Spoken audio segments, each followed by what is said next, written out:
You are listening to The Evolved Masculine. Whether you are wanting more and better sex, more confidence, healthier relationships, or a greater understanding of and deeper connection to your masculinity, this is the podcast for you. I am your host, Destin Garrick.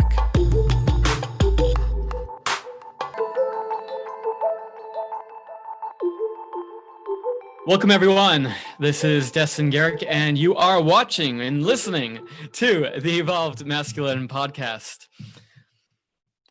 We're a little bit off schedule when it comes to these podcast episodes, in part because COVID, quarantining, life has gotten interesting to say the least. And then, of course, added on, we have the latest of the murders by our police against generally Black people, and particularly Black men, and the latest and greatest thus far of protests and protest movements around this. These have impacted me. They've impacted me quite a bit. Clearly not just me. I mean, look at the streets, look at the news. There's so much intensity, so much energy moving through here. And then I also come across so many different people who seem to largely be kind of just trying to move on with their lives. Whether we're talking about police murders or whether we're talking about COVID, some folks just try to, let's just move on with life and go on business as usual, pretend that nothing's really going on. Let me just focus on my thing, what I'm doing, what I'm creating, and we're all good. That's really what I have to say. An aspect of the Evolved Masculine, as I continuously put him out into the world, is that he is a man of principles and values. And he knows what those principles and values are, and he is a stand for them. He is a stand for them. He is he will live for those values, and if necessary, he'd be willing to die for them.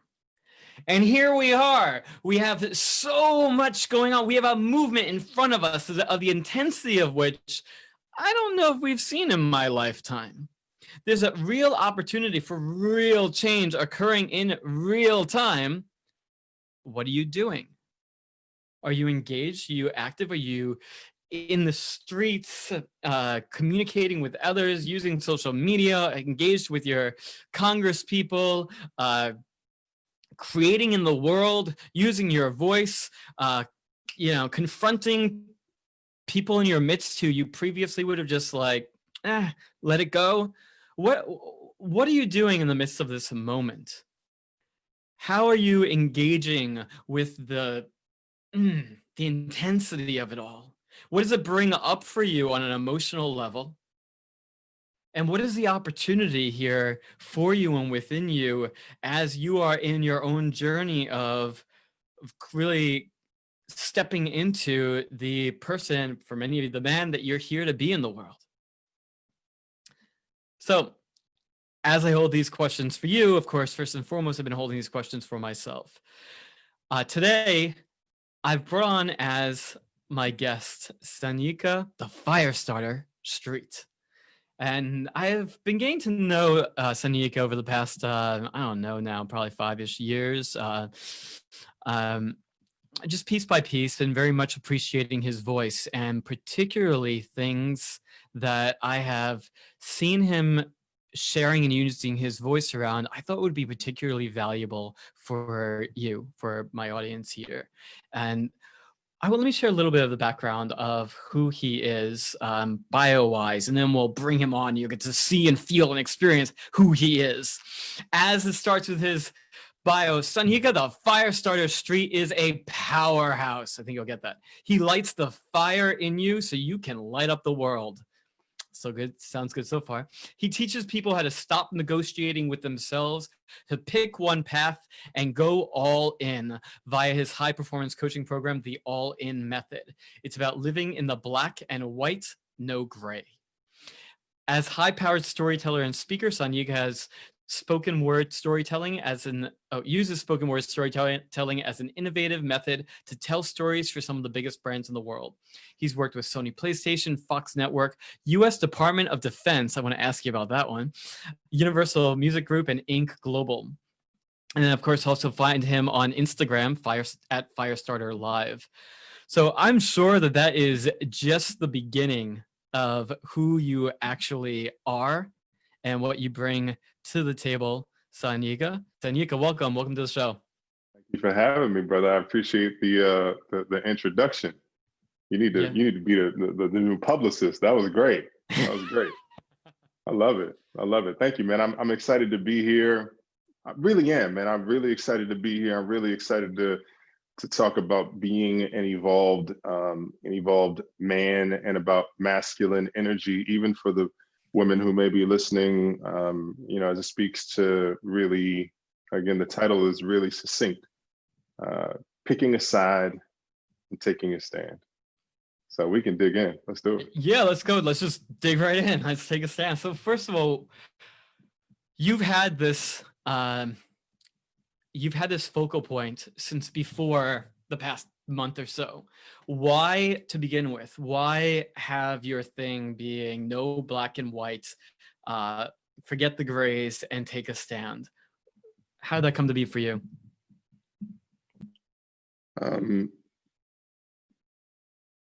I've realized that in my life, in a lot of ways, I've always had a big voice. Like I've always been I'm a big person too, right? So I'm 6'8", and I've always had a big voice. And one of the things I realized in my life is that you cannot change the world from a disempowered place. And I used to feel very disempowered in my life. And I used to think it was because of external circumstances, things that were happening in the world around me.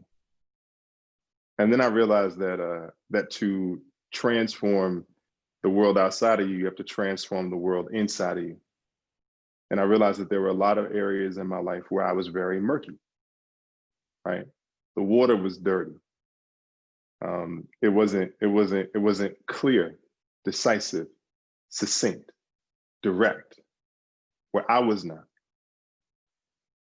And so, I would take a stand for things, but I didn't make my voice big enough, so loud enough for the people in the back, right? So I would, take a stand for some things, but it wasn't loud enough for the people in the back. And then I realized that the thing I needed to do was to take a stand for myself and to operate on what I call non-negotiable commitments. Non-negotiable commitments. Like, what's a non-negotiable commitment? Non-negotiable commitment is literally living by the thing in your life that changes the least, right? So for instance, like beliefs change, right? Your beliefs will change. But what changes the least? You spoke to them earlier, your principles and your values, right? And so my values are non-negotiable, right? They're non-negotiable. There would have to be some catastrophic event for me to feel like I needed to live out of integrity. Integrity is a value, right? Being in integrity, being accountable is a value, right? There has to be some catastrophic world-changing event that would make me need to change, which essentially means that they're inflexible in those regards. So what happens is a lot of people stand on beliefs, but what they need to stand on is values, because the values don't change. They're broader and they encompass the being that you are, the human being that you choose to be. So that's the thing. That's a non-negotiable commitment. And so what I realized— we've got integrity, we've got accountability. What other are your foundational values? Diversity. Diversity. Courage is a value. Responsibility, leadership is a value, right? These are values. And so, you can take a seat in the back, but you're going to be taking a back seat in your life in every aspect of your life if you choose not to lead. And so what's happened is I feel like COVID-19 and Black Lives Matter have been referendums. They've been votes, right? They've been these referendums. The first thing, COVID-19 was a referendum on experts, right? People who thought they were experts, you know. But like I'm broadcasting myself as an expert because that's what I need to be, and that's how I need to position myself in my marketing material and everything like that. And then all of a sudden, a world-changing catastrophe comes across the world, and you need real people to be able to save your business. And then you call up these experts, and then they can't help you because all it was a marketing push, right? That's the first one. And then Black Lives Matter was a referendum on courage. Man, so many people co-opting values that they saw on a quote card or a Facebook meme or something like that. And yeah, lean into the discomfort. Yeah, and then it got uncomfortable. Ooh, fuck yeah. And then it got uncomfortable, homie.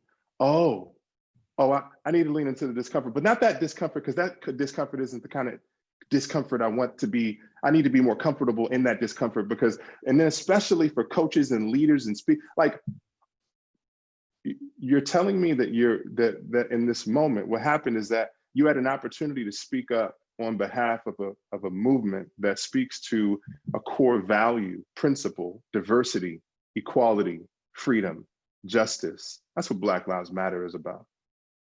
And what happened is a lot of people took the back seat. A lot of leaders take the back seat. They go, I don't really want to, that's too uncomfortable.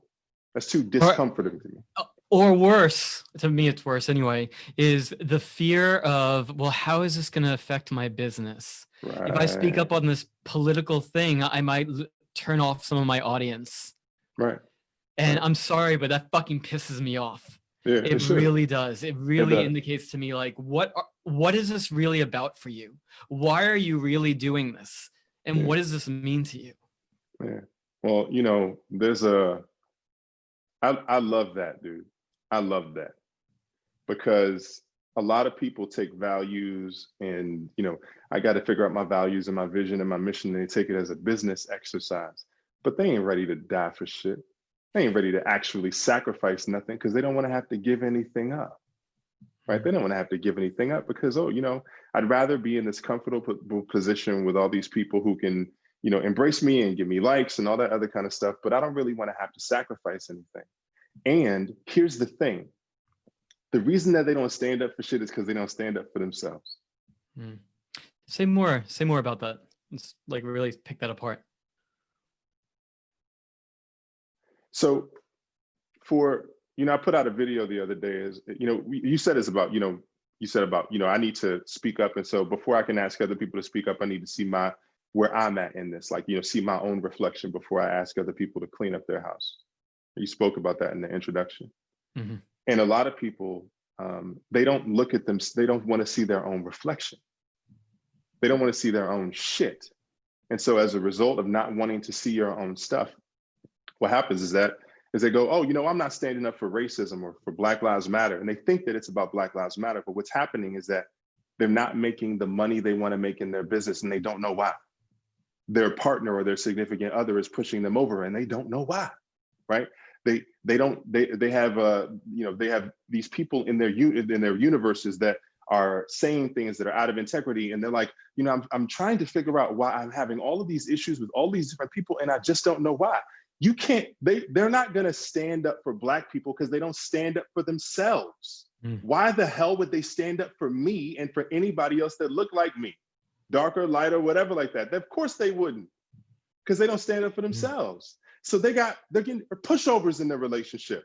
They're getting stomped on with their money. Their health is a mess. And so what happens is that because they're not taking a stand for themselves, they don't understand the vibration associated with it. So what they do is they co-opt somebody else's Facebook post or Instagram meme, and they say, these are my values and these are the values that I live by because this is a really cool post or a picture.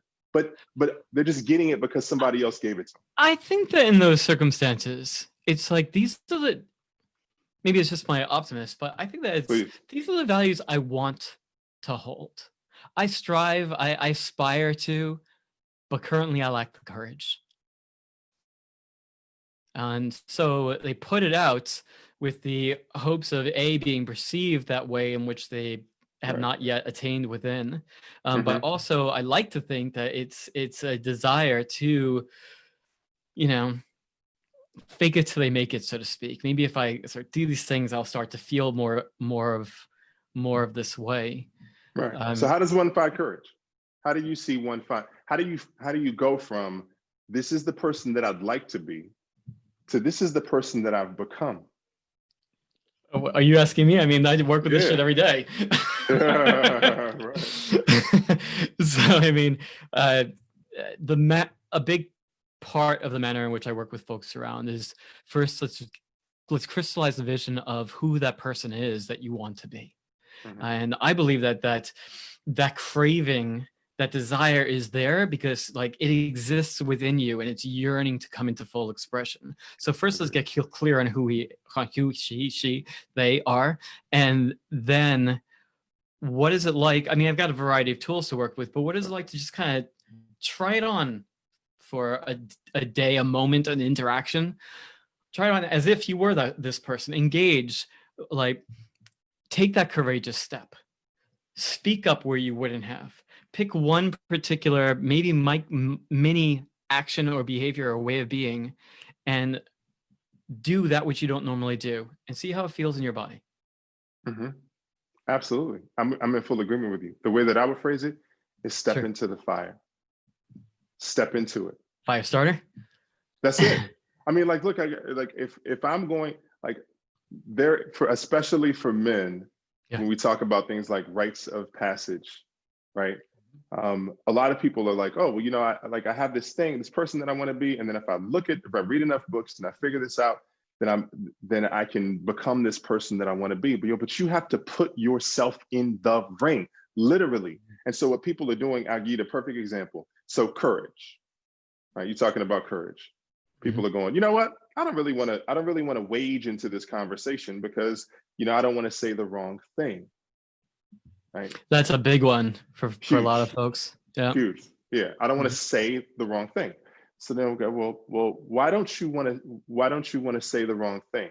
Is it because your intention is to be right? Or is your intention to explore? Because if you change your energy in terms of the way that you come up, like the way that you step into a conversation, if I come in with an explorer energy, then that's different. I can say, hey, look, this is something I'm looking to work out. This is something I'm looking to create new awareness around.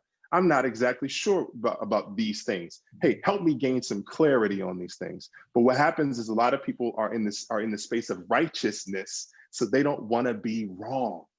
So they go, oh, I want to be right. I need to, every time I put something out on social media, every time I have a conversation with someone, I need to be right. So of course I wouldn't want to be wrong because my game is righteousness. My game is not exploration.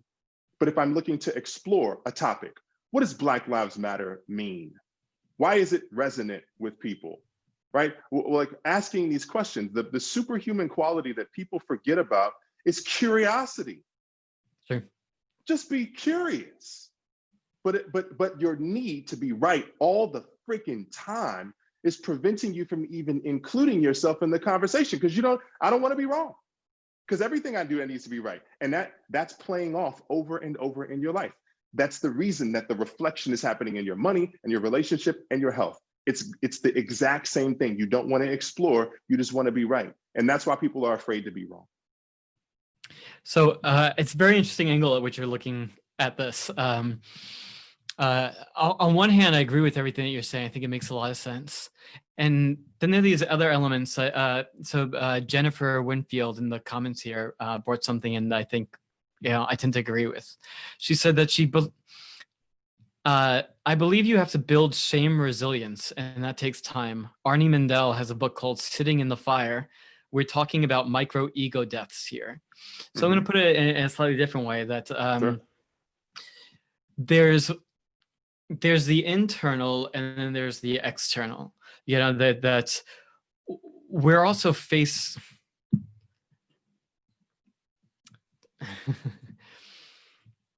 we're in a time of social media mobs as well.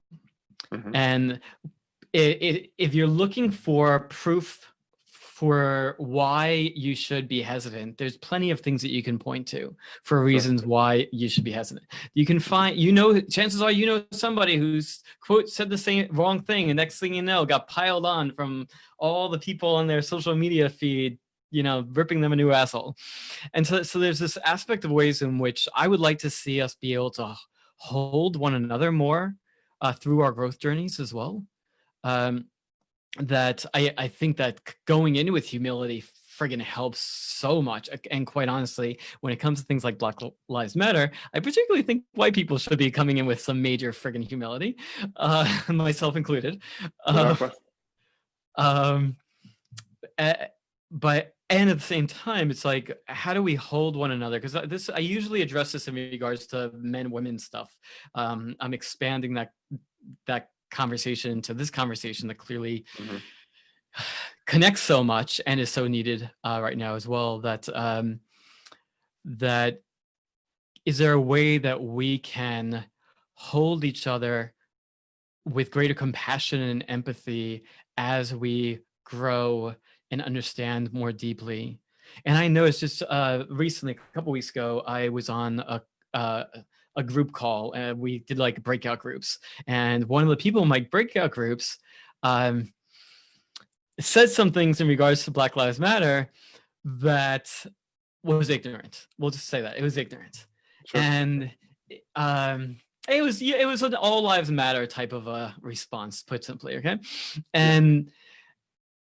And I noticed immediately, like my immediate internal response was judgment and anger, or anger and judgment. And thankfully, I didn't have a chance to speak for a little bit, so I had time to simmer. And then I'm like, all right, so instead I used my time, so to speak, to not speak directly to this person, but rather to express my perspective and what I've seen and why, and how I've come to believe what I believe and why I support the way I support. And that first response that I had, though, of such like anger and judgment, where I just wanted to immediately write this person off, fuck them, they're ignorant. And I don't think it helps. It's like, on one hand, I get people, especially Black people who've been dealing with things like this. Who knows how many times today, let alone for how long. I can understand an exasperation and a not my job type of a feeling around it. But when you are resourced, and those of us who are resourced, how do we support one another? How do we take those under our wings? And quite honestly, I think that white folks who get it a bit more have a greater responsibility to help carry along other white folks who are still getting it. But yeah, I guess it's just that, like, I'm less concerned with righteousness and more concerned with pragmatism. Like, what will actually be most effective for creating change? Got it. Let me ask you one question. You said, so when you speak up to the idea of like holding each other, is that what you're talking about in terms of the context of like compassion in that way? It's like, it's helping hold somebody through a process and help draw them along. And I tend to think that right now as a society, we revert to shaming, guilting, and bashing and ostracization more than, I don't know, helping people through their emotional process, understanding, like, I am where I am around these things, which I'm sure I have my blind spots. I am sure. Please, again, if you see something, let me know. But because of the life I've lived, the things that I've experienced firsthand, that's why I get it to the degree that I get it. The way in which racism has touched my personal life countless times over 20 some odd years, whether through interracial relationships, whether through being a Jew, and occasionally less frequent because it's not as visible, and anti-Semitism is its own interesting set of prejudices in this country. For sure. Indeed. But uh, people in my life, and of course my deep engagement with social justice issues and being on the street and experiencing police brutality both right in front of me, as well as the fact that both my rotator cuffs have been torn and my cervical disc were herniated 14 years ago last week by the San Francisco Sheriff's Department. And like taking part, because of those types of incidences, taking part in my first like National Coalition Against Police Brutality, November 22nd, if I remember things right. When I was like 19 years old, and this was after witnessing a police brutality incident, incidentally, and seeing that, wait, almost everyone here, like 85% of the people at this demonstration, protest, whatever, are Black and Latino. Why is that? And seeing one, mostly mother after another, come up on stage and speak about her son being murdered by the police. Yeah. At 19 years old, that had a fucking impact on me. Absolutely. Absolutely. So, it's these experiences that I've had that allow me to have the, and then I recognize when I see some of the people in my midst who seem so completely clueless, and I look at, you know, what I do see of their lives is they don't have the experiences that I have had. They have a different set of experiences. So what do you really think it would take? Like, what do we do? Yeah. What do we do? So, you know, there's a few things that you shared that I really want to speak to. Please. I'll talk about Black Lives Matter, but let's go 30,000 foot view. Let's talk about just racism real quick, right? Yeah. So what happens a lot of times, and we'll talk about solutions and go into like the things that people can do. I wanted to share like a personal experience, right? So, you know, 6, 7, you know, 8 years ago at this point, I was at a point in my life where I was broke, like double broke and a half. Broken emotionally, broke financially, 2 DUIs, girlfriends paying the bills, like my life was a mess. Right? And I was in a point where I was looking for employment, right? Just looking to get phone calls, right? So not really in the employment process, but just, you know, looking to get work. And one of the things that people don't necessarily realize about racism is that racism is a deeply held belief that someone of a different you know, race or different, you know, from a different perspective or different cultural background, that my race is superior to yours. And again, it's when we say superior, what happens is they go, oh, well, I don't think I'm better than you. But what happens is that the narrative associated with racism drives the action. When I was looking for a job, I would send out my resume, right? Like any person would, right?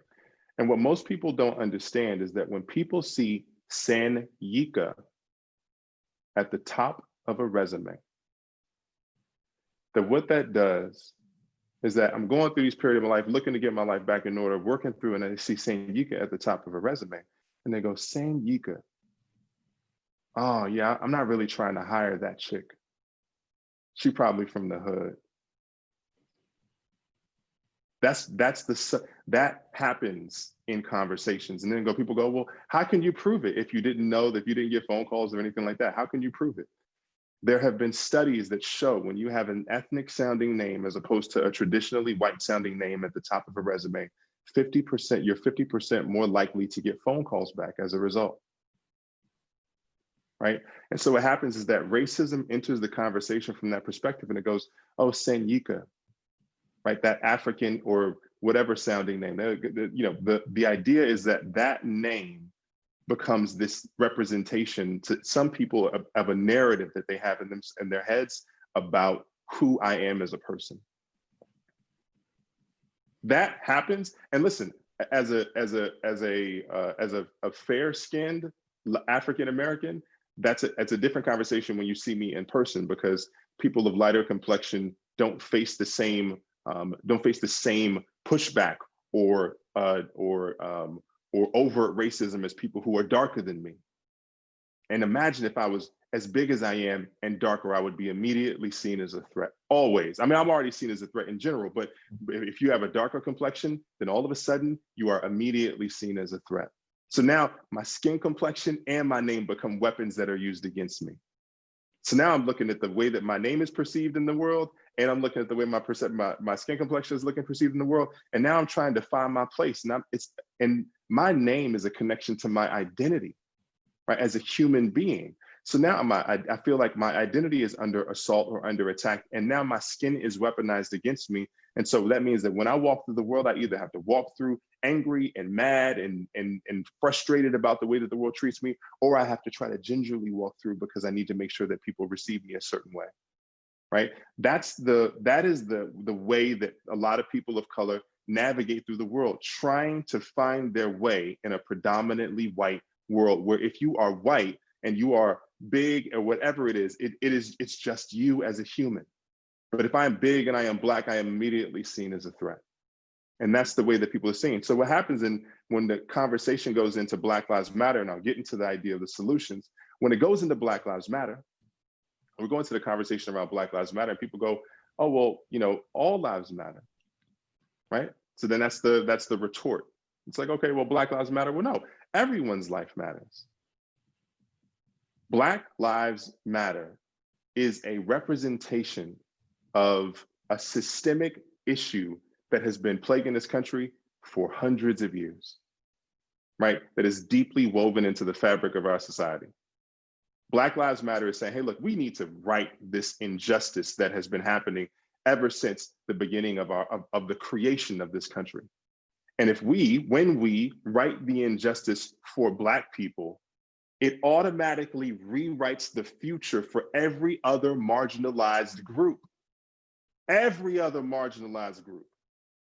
All of a sudden, trans lives matter. All of a sudden, all of these other lives matter, right? As a result of unlocking this grave injustice. And we have to work on this pivot point where the injustice has greatly occurred. The amount of, if a Black person and a white person are accused of a crime, and somebody can research this and I'll put this in the comment section, but I was talking with a friend of mine. I said, if a Black person and a white person are accused of the same crime, 1 out of 15 Black people will be convicted of the crime, and 1 out of 106 white people will be convicted for the same crime. For the exact same crime. I'll get the exact number, I'll put it in there. But my point is that this is a systemic issue that's affected people. And then go, well, that Black person down the street, and the Republican retort goes, oh, well, that Black person was able to pull themselves up by their bootstraps. That Black person was able to be successful in their career. That one individual was able to accomplish something for themselves in their lives. And that's what we get to do as people, but don't confuse one person's success for a system that's made against other Black people. You're confusing two issues. Right? So I can pick myself up. I can pick myself up. I can achieve in my life. I can become a success, but there's a greater issue. And so that, the quote is that, we can only be seen by the way that we help the people who are treated the worst, right? The greatness of a country is judged by the measure of which it helps the people who are the worst off. So we step into this place. What I'm saying that it feels like the best solution right now is exactly what you are doing. You are entering into a conversation with someone from a unique perspective to be able to provide insight for you and for your audience as well. And we get to enter into more exploratory conversations. I'm saying a lot of people are looking at this and they're going, oh, I need to vote, I need to do this. I'm talking about non-governmental actions, like things human beings can do for themselves. We can enter into conversations and we can speak from personal experience, and we can talk about what we are experiencing this and be open to exploring with other people so we can educate ourselves, not entering with that righteousness, because I'm going back and speaking to that idea. Well, what if I'm seen as wrong? Why are you playing the game of right and wrong in your expectation? If I just go into something with the spirit of exploration, there's no way I could be wrong. I'm just going to explore. Right, so exploring the conversation becomes really powerful. And I think that's an opportunity that everyone gets to have, either through social media, either through conversations with people in their family that may say offensive things. I got some conversations I need to have with some people in my universe right now, direct conversations with people who have said some very offensive things that I've seen come through, and I need to address those people through exploration in a way that is compassionate. But at the same time, I'll end on this note, is that I think it's really important to, like, there's a concept called white fragility, right? And then it goes, well, I want to talk about this, but I want to talk about it in a way that's really like okay for me, right? That makes me feel comfortable, right? That makes me feel okay and feel safe and feel like I'm seen and I'm heard and everything like that. And what I'm saying is that for every white person who is listening to this, is that you get to be an explorer in this journey, and you get to, especially coaches and leaders and speakers, this is the work that you do. Listen. Allow someone to express their pain. Just listen.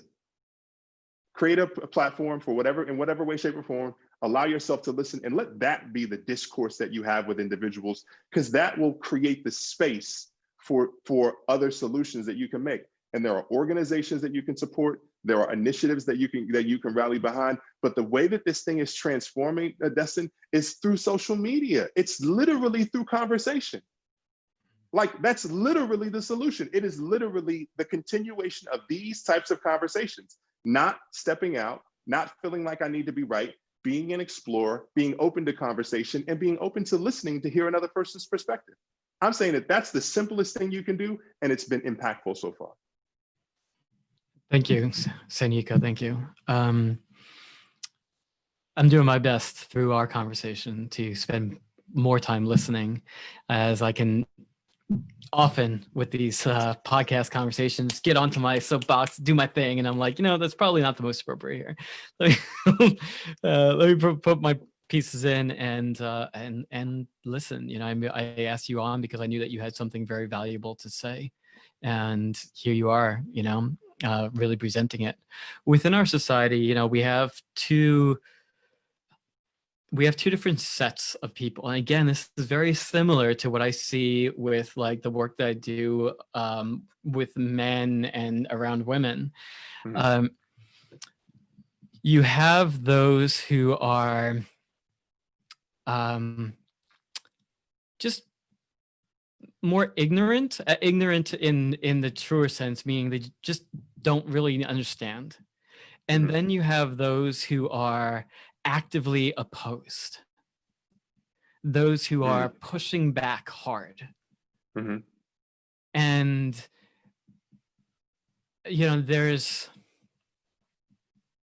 it's combined, really, like the former, those who just like don't know or want to essentially like play neutral, or sure, like Black Lives Matter, let's just address this in a way that feels good, and can you just change your tactics a little bit, all the realm of things. And I know Martin Luther King Jr. has a great quote around this, which I'm not going to know by heart, but around how that quote unquote the moderate white person is arguably the greater threat to the progress. Right. And a lot of times what I find is that those who are more moderate around this, who want, who believe in the right things in theory, the big problem there is that there's often an unwillingness to really look within, because those bad people, so to speak, who are in direct opposition, who are in this case white supremacists or hardcore racists or what have you, it's easy to project everything onto them. They are the problem. Those are the bad guys. I'm not that, therefore I'm fine. And this is what I love about your pick a side, take a stand, only black and white type of approach. That like, no, if you are neutral, you are choosing the side of the oppressor, so to speak. And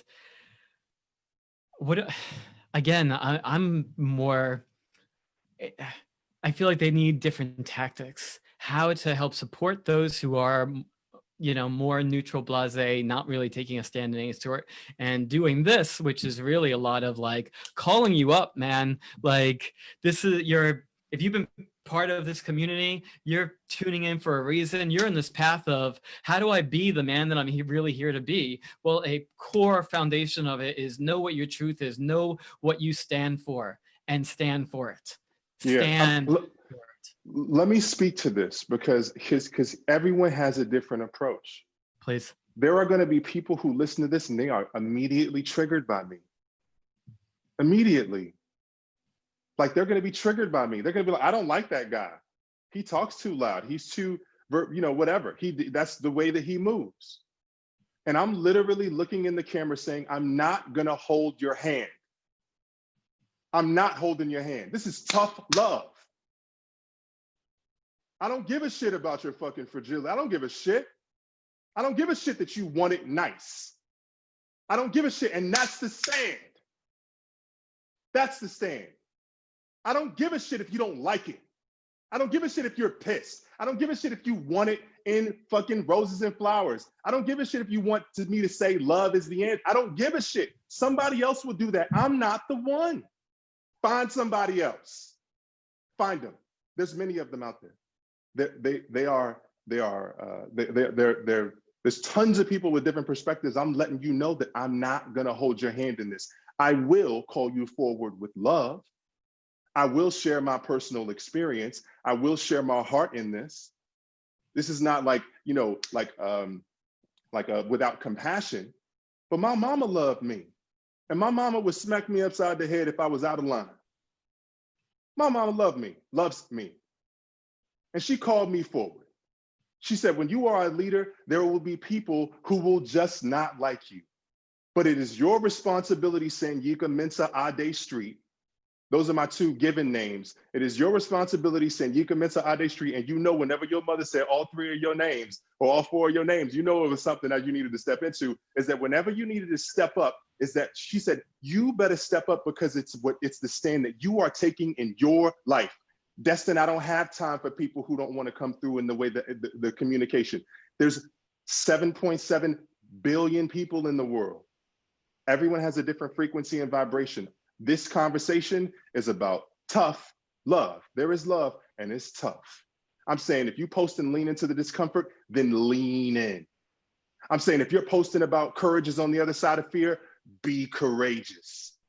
I'm saying that if you want to enter into a conversation, be an explorer. Don't worry about being right. Ask questions. Be a coach if you say you're a coach. Love is the answer. What does love do? What are the actions that love takes? I'm saying that there's tons of people out there who can give it to you in a nice and fluffy way. I'm not the one. That's the stand that I take. And what I'm saying is that I can still give it to you with love. I can be gracious, patient, kind, loving, and still give it to you real straight in a way that says, yo, this is the time for you to step up into the person that you always said that you wanted to be. I was at a Black Lives Matter march the other day, and the woman said, she said, don't ever think that it's too late to become the person that you always thought you could be. This is your rite of passage. It's in front of you. It's here right now. Like, it's in this moment. This is the time for you to step up. Your people are asking for you. Your tribe, your fans are waiting. Your children, your future children, everyone's asking for you to step up. And there are going to be people in the comments who say, this guy he's really just like you, blah, blah, blah. That's okay. That's okay. I'm not worried about them.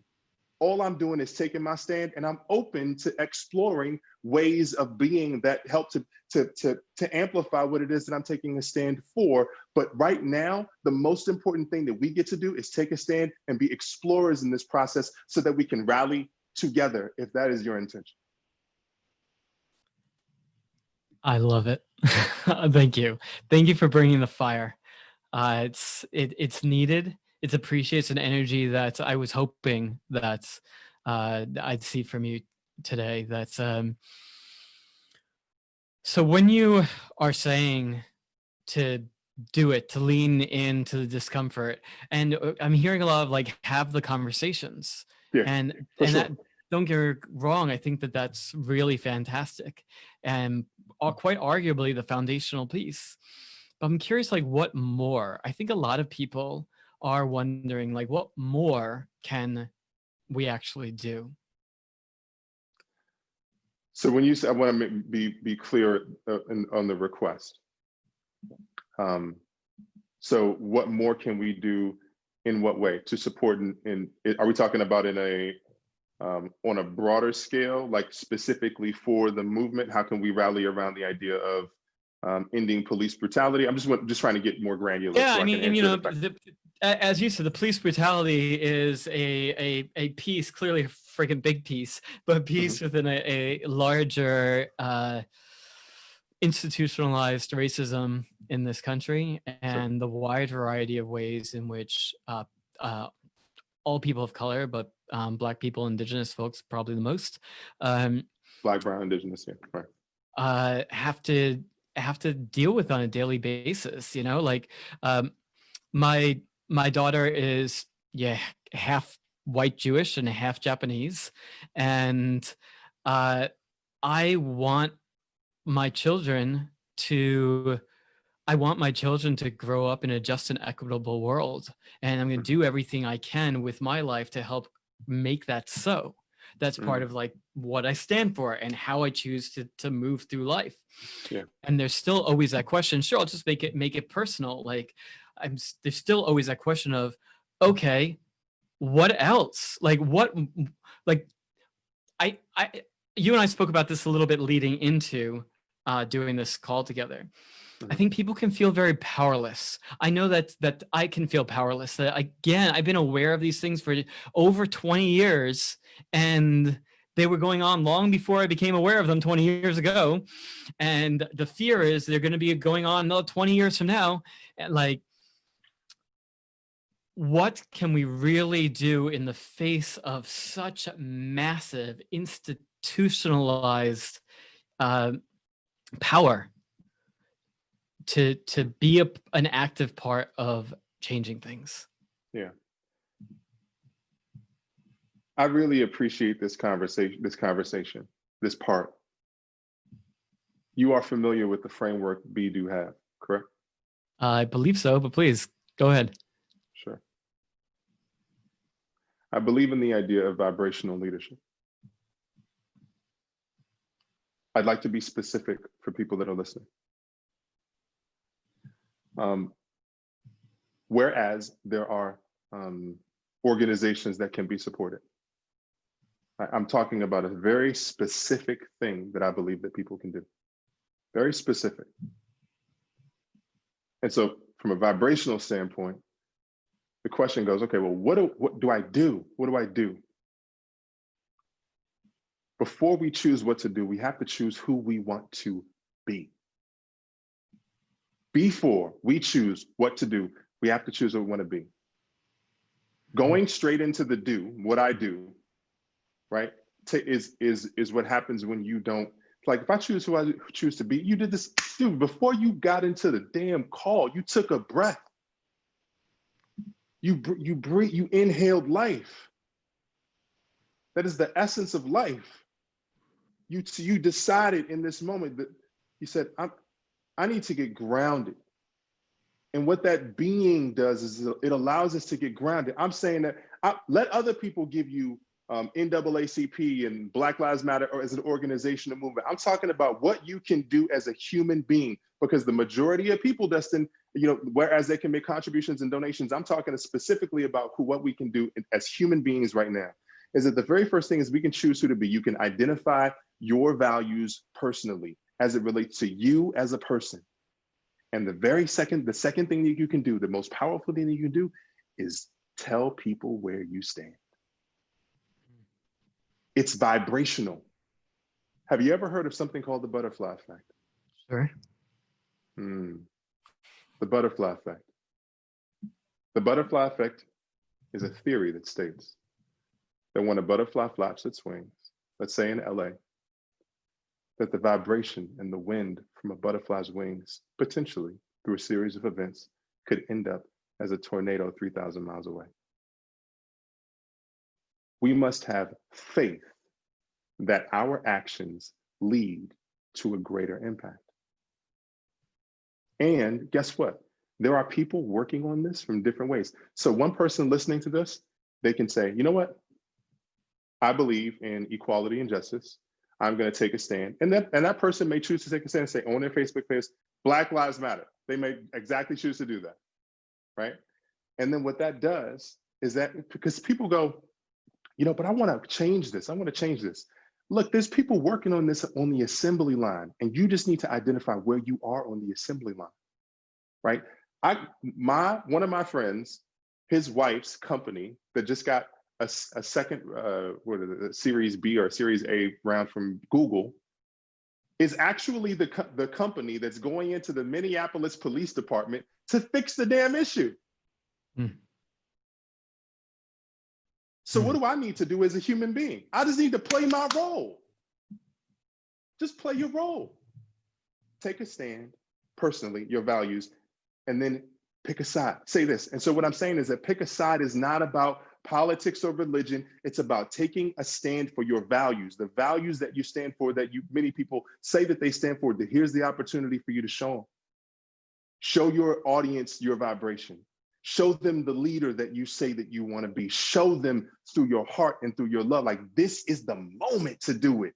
There's no other moment. Right now is the moment. And then what it does is it fuels her organization. You don't need to start a non-governmental organization. You don't need to do all that. There's people working on this from other places. Just play your role on the assembly line, dude. I'm a dude. I'm just a dude playing my role, taking my stand on your podcast, in your group, on Facebook, right? Like, that's my role right now. I'm just playing my role. And my intention is to play my role like a motherfucker. That's my intention. To play my role. So play your role. Don't take on too much. Just take a stand. And if you see areas in your life where you are not taking a stand to build your vibration, maybe you build those micro actions. Maybe you have a courageous conversation with your significant other. Maybe it gives you the courage to step up. Maybe there's a conversation that you haven't had with your partner about money or about sex. Maybe that helps you to build that courage. And then from that, the second step is taking a stand on an issue. Clean up your house, man.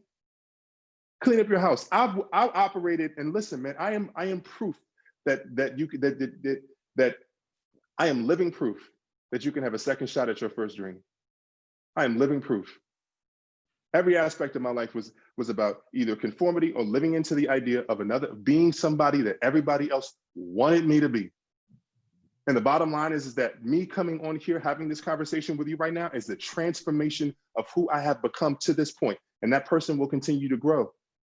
And so what I'm saying is that if you feel the vibration in my voice, in this essence, this is your opportunity to become the person you always thought you could be. This is the moment. That's what I'm saying. I'm saying, let people who are working on this from a high level do their job and just play your role. Don't take on too much. Step up for your community. Be definitive. Be clear and specific and direct. Fuck yeah.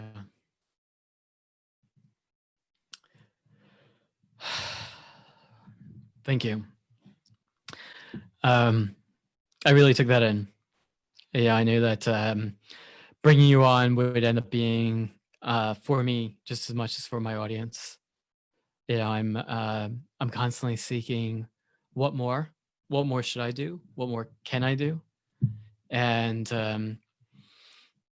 finding that balance around what is mine to do, including what is not mine to do, is very, it's an important inquiry to be in. We get to refine that together, brother. Yeah. I hope you understand this, man, is that I see drops of me in you. I am invested in your future. You don't even know it. I am invested in your future because I care about you as a human. Because I care about your future. I care about your impact. I care about the human being that you are issuing to the world. I care about that. I see that in you. I am invested in it. We are connected. We are brothers, whether you knew it or not, whether I said it or not. And so what I'm saying is that I see the value in what it is that you are doing. And so what it does is it ups my vibration too. It amplifies the work because we have work to do. Yeah. We have work to do. You called me forward And what I am saying is that for anyone who is listening, this is an opportunity for you to step forward in terms of who you want to be. I am proof that someone who lost his way could find his way. And so what is that? Even in this moment, if you feel lost, if you feel like, yo, I just don't know what to do, this is an opportunity to get refined in terms of the person and the stand that you want to be in the world. Don't take on too much. Just do the thing that you can do. There's people working on the assembly line on this. By the time this little piece of metal is done, it's going to be a vehicle. I promise. I promise. Just do your job. Thank you so much, Sanyika. That was really powerful. I knew that it would be the right decision to bring you on. Is there any particular project or place that you're focusing your attention right now that you'd like to share with our audience about?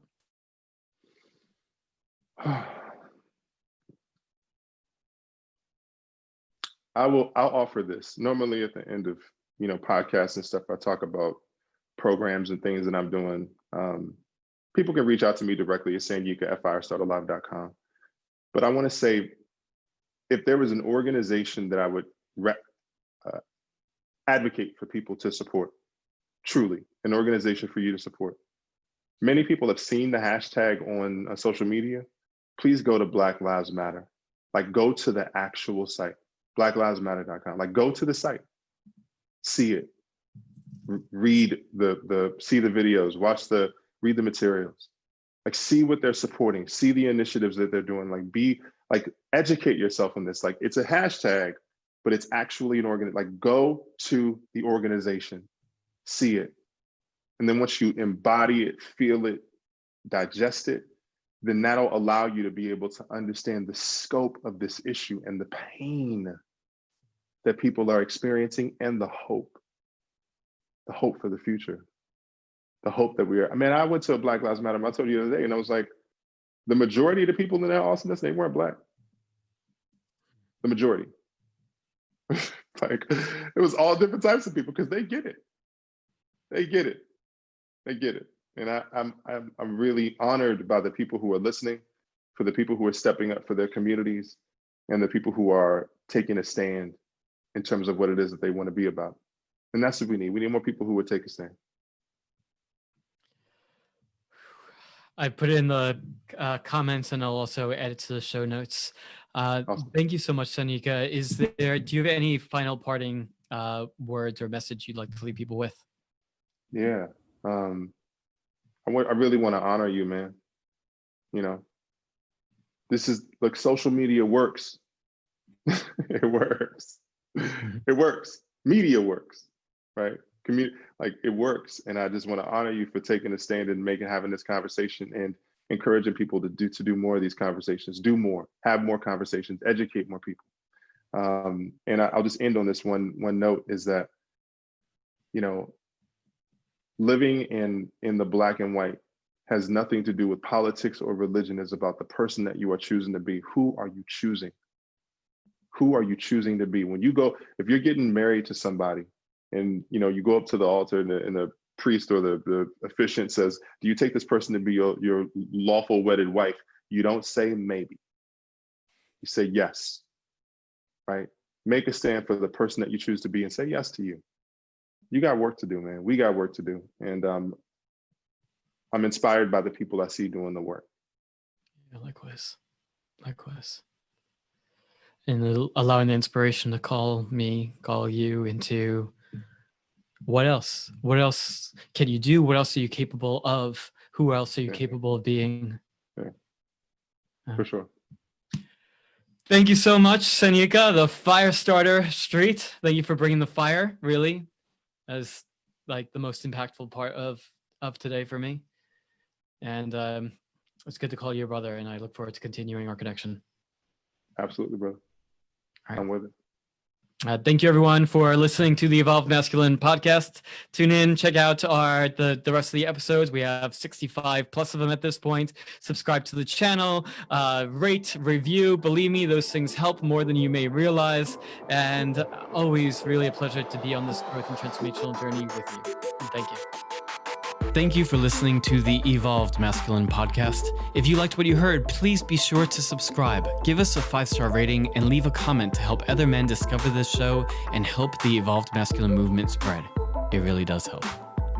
I want you to do more than simply consume content, but rather to embody a new way of being and radically transform your life for the better.